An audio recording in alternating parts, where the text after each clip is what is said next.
मित्रांनो, जगात एक असा देश आहे जिथे तुम्हाला शहरे तर भेटतील, पण शहरांना जोडणारे हायवेज काय, साधे रस्ते सुद्धा दिसणार नाहीत.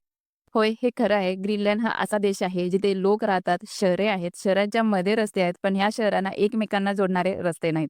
याचं कारण असं आहे, की हा देश भौगोलिकदृष्ट्या अशा ठिकाणी आहे, जिथे हिवाळ्यामध्ये नॉर्मल टेम्परेचर जे आहे ते -19 डिग्री जातं. त्यामुळे या देशाचा 80% भाग जो आहे तो बर्फाने झाकलेला असतो आणि उन्हाळ्यात जास्तीत जास्त टेम्परेचर 10 डिग्रीपर्यंत जातं. त्यामुळे परमाफ्रॉस्ट बघायला भेटतो. तर परमाफ्रॉस्ट म्हणजे बर्फाचा वरचा थर जो आहे तो तर वितळतो, पण खालचा थर जो आहे तो गोठलेलाच असतो. त्यामुळे ते रस्ते जरी तयार केले तरी 4-5 महिन्यात खचून जाण्याची शक्यता असते. दुसरं कारण असं आहे, की ते खूप खोल दऱ्या आणि खूप साऱ्या हिमनद्या आहेत. त्यामुळे रस्ते बनण्यात तांत्रिक अडचणी येतात आणि तिसरं कारण असं आहे, की ग्रीनलँड हा जगातील सगळ्यात मोठ्या आयलंडवरती आहे. पण इथे फक्त 57,000च लोक राहतात. त्यामुळे रस्ते तयार करणं आणि त्यांना मेंटेन करणं हे आर्थिकदृष्ट्या परवडणारं नाही. आता तुम्ही विचार करत असाल, की इथे जर रोडच नाहीत, तर लोक एका शहरातून दुसऱ्या शहरात जातात कसं? तर इथे लोक बोट, विमान, डॉग स्ले, स्नो मोबाईल आणि जास्तीत जास्त हेलिकॉप्टरचा वापर करतात. त्यामुळे सगळ्यात जास्त हेलिपॅड जे आहे ते तुम्हाला ग्रीनलँडमध्ये बघायला भेटतील. तुम्हाला आवडेल का अशा देशात राहायला? कमेंटमध्ये मला नक्कीच